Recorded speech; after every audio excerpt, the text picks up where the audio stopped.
예, 안녕하세요. 들풀복수에서 진행하는 성경 공부 DPBS 시간입니다.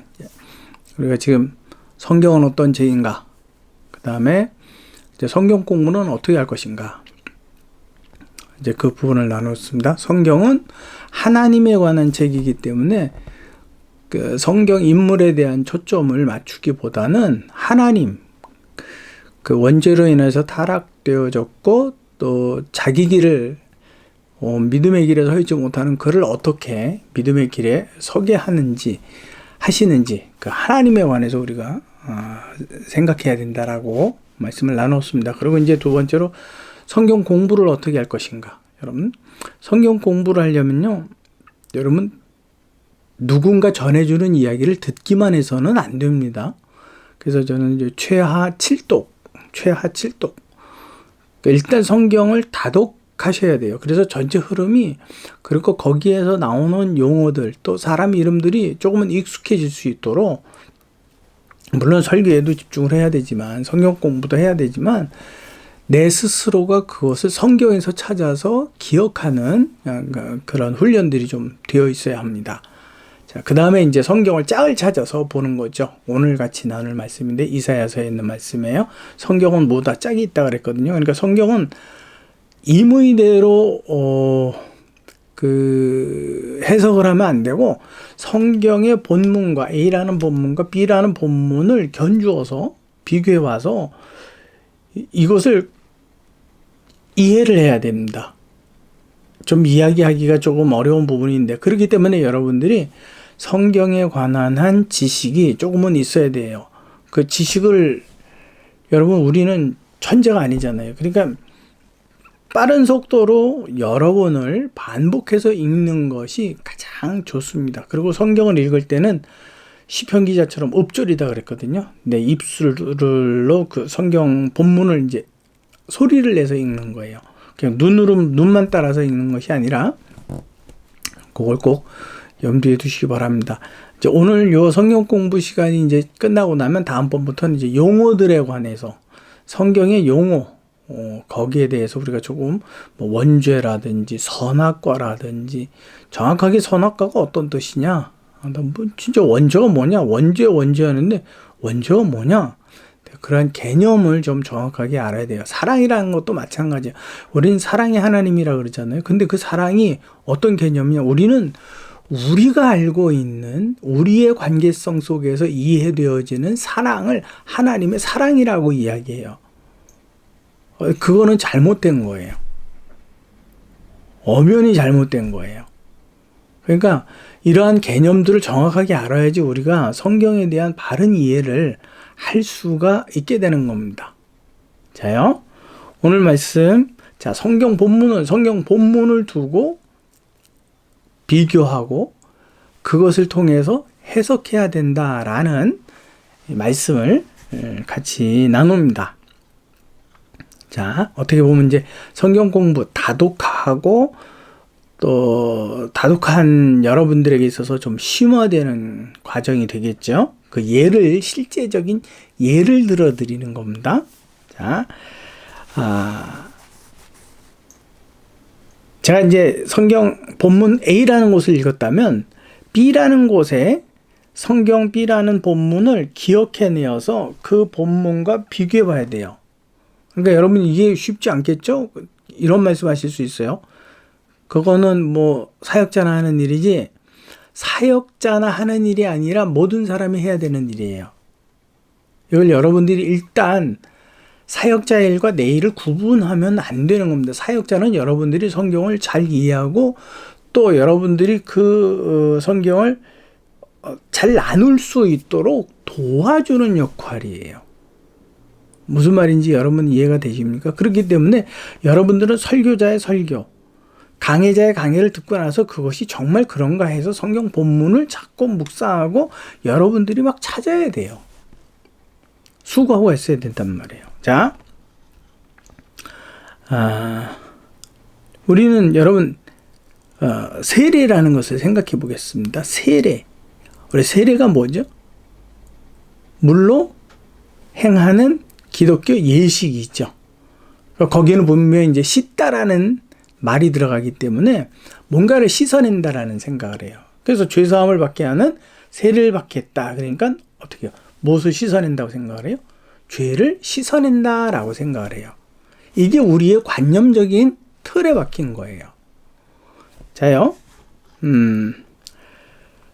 그래서 사복음서 모두 세례 요한의 세례 의식을 기록을 하는데 그 세례를 전부 다 죄를 씻어내고 나를 정결케 하는 일이라 라고 생각을 해요.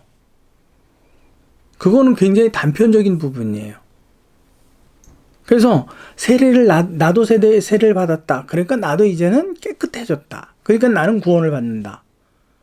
이러한 관계 성립을 공식으로 만들어 버렸어요. 그래서 나는 이걸 중간에 생략하게 되면 나는 세례 받았으니 무엇을 받는다? 구원 받는다. 전혀 성경적이지 않은 생각들을 갖게 된단 말이에요. 돼요? 왜냐하면 그 세례에 대한 정확한 성경이 이야기하는 정확한 의미를 이해하지 못하고 단어의 풀이를 나의 관용적인 생각으로 그거를 이해하기 때문에 그렇습니다. 자, 베드로전서 3장 21절을 볼게요. 베드로전서 3장 21절에 보게 되면 물은 예수 그리스도께서 부활하심으로 말미암아 이제 너희를 구원하는 편이 곧 세례라 그랬어요. 분명히 세례예요. 구원하는 표가 세례가 되는 거예요. 근데 세례가 구원을 주는 게 아니에요. 거기 보면 이는 육체의 더러운 것을 제하여 버림이 아니다라고 사도 베드로는 명확하게 기록을 했어요. 세례를 받는다라는 것이 죄를 더러운 죄를 씻어서 깨끗하게 하는 것이 아니다. 하나님을 향한 선한 양심의 간구다 그랬어요. 하나님을 향한 선한 양심의 간구다. 그렇다면 요 의미를 우리가 좀 더 정확하게 이해할 필요가 있습니다. 그래서 하나님을 향한 선한 양심의 간구다. 이 뜻이 뭐냐면요. 세례를 받은 후 이제부터 세례라는 것은 이제는 내가 예수 그리스도를 나의 구주로 내가 믿겠습니다라는 모든 사람 앞에서 공회 앞에서 그 약속한 거거든요. 그 약속에 대한 예식이에요. 그래서 나는 세례를 받음으로 인하여서 이제부터 하나님 그러면 내가 어떻게 선한 삶을 살 수 있습니까? 무엇을 해야 선한 일이 됩니까? 이것을 간구하니라 묻겠다라는 뜻이에요. 그러니까 세례를 받고 내 맘대로 내가 하고 싶은 대로 내 기준대로 세례받기 전과 똑같은 생활을 하겠다라는 게 아니라 세례를 받고 난 이후부터는 하나님 정말 선한 게 무엇입니까? 하나님이 보실 때 선한 일은 무엇입니까? 내가 어떻게 하여야 선한 일을 하는 것입니까? 이것을 묻고 응답을 기다리고 그 응답에 순종하고 실천한다는 말이에요. 이 믿음이 이 순종이 구원을 이루어 주는 것이지 세례를 받았다라는 것으로 구원이 되었다 이 뜻이 아니라는 거예요. 그래서 여러분들이 세례를 받은 사람들에 대한 뭔가 오해가 있어요. 뭔가 또 이제 좀 자부심이 제가 좀 과장되게 표현해서 그런지 자부심도 있을 수 있어요. 당신은 못 받았지? 난 받았어. 그래서 나는 성찬 예식에 참석할 수 있다고. 그건 자랑할 만한 일이 아니에요. 더욱 겸손해지는 일이에요. 누구 앞에서? 하나님 앞에서나 사람 앞에서나. 내가 어떻게 하여야 하오리가가 항상 입에 붙어서 살아야 돼요. 내가 하나님께 무엇을 해야 의롭습니까? 내가 무엇을 해야 어떻게 어떤 것을 선택을 해야 옳은 일입니까? 이것을 내가 계속 묻겠다는 얘기예요. 근데 묻지 않고 다 내 마음대로 해요. 그러면 세례 받은 효과가 전혀 하나님에 대한 믿음이 상실된 그 상태에서 할례나 무할례나 아무런 유익이 없다라고 바울은 설명하고 있습니다. 그러니까 여러분 이거 꼭 기억하십시오. 세례를 받았다라는 게 구원의 표다? 아니다. 물론 구원의 큰 의미에서는 그 표에 들어간다. 근데 그 표는 뭐냐? 구원을 이루는 완성하는 도입. 내가 첫 발자국을 내디드는 결단의 시간이다라는 거예요. 그래서 사복음서에 기록된 세례 요한의 세례를 읽을 때 우리는 오해를 하면 안 됩니다. 세례 요한이 확 줄여서 죄사함을 받게 하는 세례를 베풀었다라고 되어 있기 때문에 죄를 용서받는구나라는 개념으로 이해하지만 그 정확한 의미는 그렇지 않다라는 거예요. 무슨 말인지 여러분 이해가 되시죠? 그렇기 때문에 사복음서에 나와 있는 세례와 베드로서에 나와 있는 세례를 서로 이 본문을 비교해 봐야 돼요. 비교. 이사야서 34장 16절에 보면 이 말씀이 있습니다. 제가 항상 이 말씀을 강조하는데 너희는 여호와의 책에서 찾아 읽어보라. 이것들 가운데에서 빠진 것이 하나도 없고 제 짝이 없는 것이 없으리니 이는 여호와의 입이 이를 명하셨고 그의 영이 이것들을 모으셨습니다. 그랬어요. 하나님과 영의 작품이라는 거예요. 성경은 그냥의 책, 사람의 저자들이 모여서 책을 쓴 것을 어느 한 날 과정 중에 역사적 과정에서 그것이 한 권의 책이 만들어서 이게 아니라 하나님의 말씀과 성령의 역사를 통해서 만들어진 책이라는 거예요. 그러니까 누구의 생각이 담겨져 있는 거예요? 하나님과 영의 생각이 담겨져 있는 것이지 저자의 생각이 담겨져 있는 것이 아닙니다. 그렇기 때문에 우리는 성경을 보면서 누구의 생각을 이해할 수 있어요? 하나님의 생각, 영의 생각을 이해할 수 있는 겁니다. 아브라함의 생각을 이해하는 게 아니라는 거예요. 자꾸 여러분들이 거기에 대해서 왜냐하면 아브라함이 세속화된 어떤 축복들에 대해서 많이 기록을 하고 있거든요.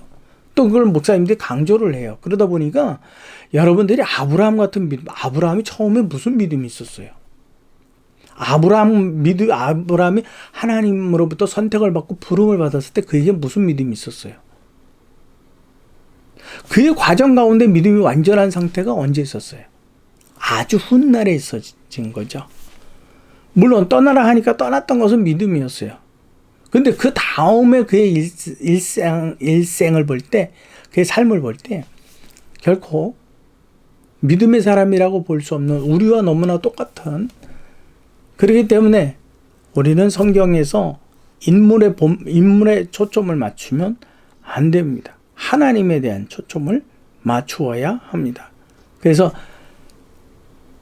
사복음서에 나와 있는 세례다 그러면 그 세례는 죄를 씻어서 나를 깨끗하게 한다가 아니라 세례를 받는 그때로부터 나는 더 본격적으로 내 모든 삶에 대해서 의로운 삶을 살기 위하여 항상 하나님께 간구한다, 묻겠다. 그래서 그 물음에 대해서 내가 기도한 물음에 대해서 응답을 기다리고 그 응답을 통해서 내가 실천하겠다. 항상 이 사이클 안에서 내가 움직이겠다라는 결단이 그게 세례예요. 그러니까 여러분 세례라는 것을 사복음서의 세례로만 문자적으로만 이해한다면 우리는 오해할 수가 있는 거예요. 그래서 베드로서에 있는 세례를 같이 비교해 보아서 이게 본래 이런 뜻이었구나. 이런 뜻인데 세례 요한이 내용을 줄여서 설명하는 내용을 줄여서 죄사함을 얻게 하는 세례라고 표현한 것이구나. 이걸 여러분들이 이해를 해야 하는 겁니다. 그래야지만 바른 성경 공부를 여러분들이 하실 수 있습니다. 그러니까 이러한 성경 공부를 해야 된다는 기준을 가지고 여러분들이 성경 본문을 읽을 때 아주 주의 깊게 심혈을 기울여 집중해서 성령께 기도하고 그 다음에 중요하다고 생각되는 내용들에 대해서 밑줄을 긋고 표시를 하고 그래서 그것을 내가 2번, 3번째 다시 읽을 때 내 기억에서 점점 더 각인이 되어서 잊혀지지 않는 본문이 되도록 저와 여러분들은 노력을 하면서 성경을 읽어야 되는 거예요. 해요?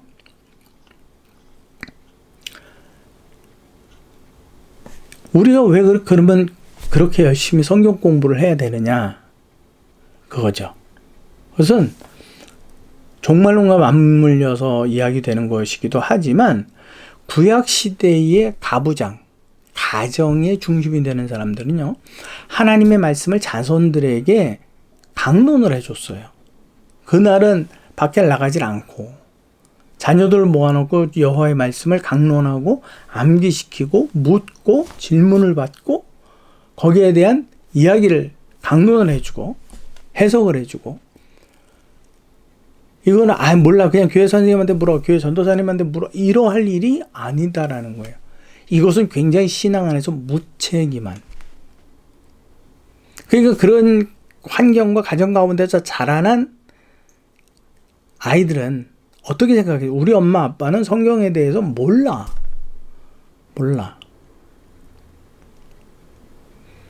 성경에 대해서 목사님만 알아. 이렇게 바뀌어가요. 그러니까 부모가 어떻게 하다가 성경 본문에 대한 바른 이해를 전달해 줘도 아이들에게 있어서는 효과가 떨어지죠. 목사님이 한 말이 아니기 때문에. 그러니까 목사님이 우상화가 돼버리는 거예요. 가정에서 우상화를 만들어내는 거예요. 물론 사역자를 존경하지 말라는 말 아니에요. 존경을 하십시오. 그러나 그것이 착각을 일으킬 정도의 절대라고 하는 위치에까지 놓으면 안 된다라는 거예요. 말이 또 어긋났습니다. 너무너무 속상해서. 그렇기 때문에 여러분 성경 본문 아까 사복음서의 세례를 보고 베드로서의 세례를 비교해 보려면 내가 사복음서 내용과 베드로서의 세례 내용을 기억하고 있어야 돼요. 그러니까 본문을 대략적으로라도 세례라는 단어에 대해서 친숙해질 만큼 읽어야 되고 반복해서 읽어야 되고 또 그 내용들을 기억하고 있어야 돼요. 그래서 사복음서를 읽을 때 세례 요한의 세례 읽다가 베드로서를 갔는데 세례는 나왔다. 그러면 이게 무슨 말이야? 간구하다는 기도하다라는 건데 선한 일에 대해서 묻고 그러면 사복음서에 나와 있는 세례라는 의미가 본래는 이런 의미였구나. 이거를 비교해 볼 수 있어야 된다라는 거예요. 사실은 여러분들이 그걸 저에게 들어야 될 일이 아니라 각 교회 출석하시는 목사님들로부터 사역자들로부터 여러분들이 들어야 되는 이야기예요. 이거 꼭 잊지 마십시오. 그렇기 때문에 성경은 성경 안에서 풀어가야 되는 거예요. 그러려면 여러분들이 암기하려고 노력해야 합니다. 들을 때 이해했어. 그래. 알고 있는 그래. 무슨 뜻인지 이제 감이 잡혀. 이걸로는 안 된다라는 거예요. 그것이 내 안에 박힐 만큼. 그러려면 어떻게 돼요? 만약에 이해가 안 된다. 그러면 몇 날 며칠을 이게 왜 그럴까? 하나님 가르쳐 주옵소서. 이게 무슨 뜻입니까? 내가 이걸 어떻게 이해하고 내 삶에 어떻게 적용을 해야 합니까? 고민을 깊이 하면 할수록 그것은 내 안에 내 기억에 각인이 되어져 있어요. 그래서 잊어버리지 않는 거예요. 그러니까 그만큼 열심히 해야 된다라는 거예요. 슬렁슬렁 하면 안 된다라는 거예요. 그래서 베레아 지역 사도행전에 보면 베레아 교회 베레아 지역에 있는 사람들에게 사도 바울이 복음을 전했어요. 근데 거기 있는 사람들은 참 똑똑한 사람들이에요. 그래서 그 사람들은 사도 바울의 설명을 들었음에도 불구하고 그게 진짠가 해서 유대인 회당에 가서 성경 본문에 그러한 말씀들이 있는지 바울이 인용하면서 설교한 내용들이 있는지 재확인했다라는 거예요. 그래서 사도행전 17장 11절에 베레아에 있는 사람들은 데살로니카에 있는 사람보다 더 너그러워서 간절한 마음으로 말씀을 받고 그것이 그런가 하여 날마다 성경을 상고하니라 열심히 봤다라는 얘기예요. 연구하고. 자, 그렇기 때문에 여러분 때로는 성경을 설명해 주는 사역자들의 말이 조금씩 틀릴 수도 있어요. 근데 성경 본문에서 본문으로 이어지는 말씀은 틀리지가 않아요. 그래서 여러분들은 성경 본문을 믿어야 되는 거예요. 누구의 말을 믿어야 되는 게 아니라 성경 말씀을. 그렇다고 무시하라는 얘기 아니에요. 많이 참고를 하십시오. 그러나 그 참고된 내용이 성경 본문에 있는지 재확인하십시오. 그리고 재확인이 되었다면 그 말씀을 믿으십시오. 그래서 사도 바울은 물을 심는 이나 물을 주는 이는 큰 의미가 없다. 그것을 자라게 햇볕을 주시고 자라게 하시는 이는 오직 하나님 한 분뿐이다. 아볼로가 누구고 바울이 누구뇨? 도대체 왜 사람을 따라다니느냐? 이래요. 그 말은 뭐예요? 말씀을 따라다니라라는 뜻입니다. 그래서 여러분들은 성경 말씀을 그냥 보시면 안 돼요. 무조건 되고 졸다가도 일어나서 아멘 하면 아멘 하면 축복받는다고 이런 말을 했는데 여러분 저는 그렇게 생각하지 않습니다. 성경 본문 안에서. 그래서 여러분들은 성경 본문을 암기하도록 그만큼 심혈을 기울여서 성경 본문을 아주 심각하게 읽고 암기하고 그것을 다른 본문과 접목을 시킬 수 있을 만큼 최하 몇 번이요? 7도. 난 기억력이 없어. 그건 성령이 도우실 일이고 내가 내 자신의 암기할 만큼 머리가 안 된다라는 건 내가 안다면 내 안에 계신 성령은 더 잘 알고 계시는 거니까 그건 그분에게 맡기고 나는 그것을 암기해요. 세상에 글귀가 안 돼서도 이런 말이 있어요. 독서백편 의자연이라는 말이 있어요. 글의 의미를 알지 못하지만 그거를 내가 신중히 100번을 읽는다면 그 뜻이 저절로 그 글자 안에서 이렇게 튀어나온다는 뜻이에요. 깨달아진다라는 거죠.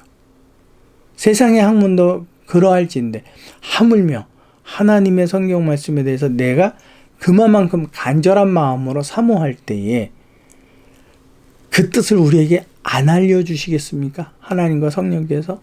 그렇죠?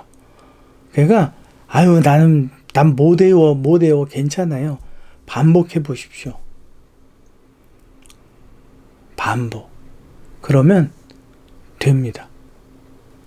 우리가 하나님의 말씀을 깊이 연구하기 위해서는 연구하고 싶다면 하나님의 말씀을 신중히 읽어야 되고 그 다음에 암기해야 됩니다. 그리고 그것을 서로 비교해 볼 수 있어야 합니다. 이것이 성경 방법의 가장 기초적인 것입니다. 성경 공부를 하려고 내가 준비하고 성경 공부를 하려고 시작한다면 성경 읽기부터 그냥 그것이 나의 어떤 습관처럼 저절로 무슨 말인지 이해가 되시죠?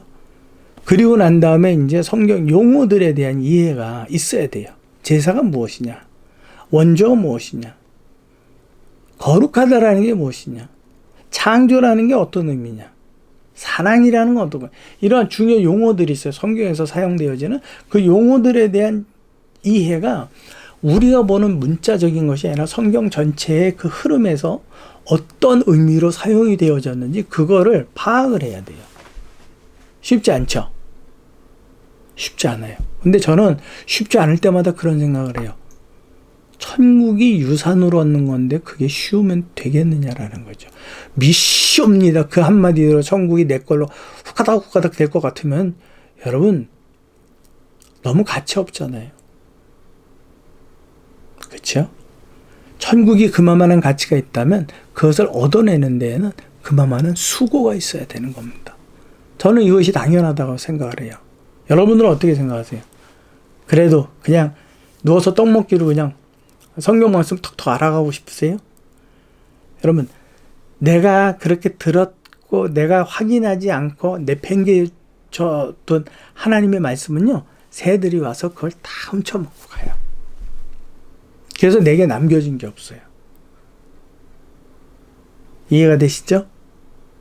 이제 이 설명을 듣는 여러분들은 내가 좀 더 성경을 읽는 것에 체계적이고 좀 더 집중력 있고 또 암기하고 비교해 보려는 자세를 가지고 성경 공부를 시작하기를 간절히 소망합니다. 다음 시간부터 이제 성경 어휘에 대해서 이제 같이 나눠 보도록 하겠습니다. 이 용어 이해가 굉장히 길어요. 이 용어 이해가 안 되기 때문에 또 혼란스럽기도 하고 그래서 여러분들이 시간 놓치지 마시고 청취하시고 또 하나님 안에서 진정 바른 믿음으로 여러분들이 성장해 가시길. 바른 믿음의 기준이 어디라고요? 아브라함 아니고 예수 그리스도. 바울이 이야기했죠. 에베소서에 예수 그리스도의 장성한 믿음의 분량이 이렇게 되기를 진심으로 소망합니다. 지금까지 들풀북스 출판사에서 전해드리는 성경 공부 시간 DPBS 들풀 성경 공부 시간이었습니다. 다음 시간에 같이 또 말씀을 나누도록 하겠습니다. 수고하셨습니다.